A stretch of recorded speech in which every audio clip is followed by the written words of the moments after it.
Assalomu alaykum hurmatli chorvadorlar. Navbatdagi viz bo'yicha kelganmiz. Mana shu sigirimiz tuqqaniga 1 oy bo'ldi. O'zimiz urug' qo'yib berganmiz, o'zimiz undan keyingi dori-darmonlarni qilganmiz. Xudo xolasa yaxshi.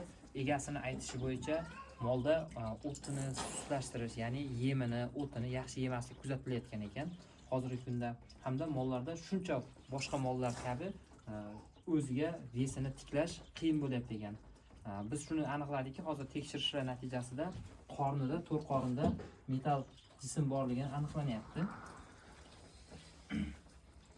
Buni esa bitta tekshirib ko'ramiz sizlar bilan, xudo xolasa hozir.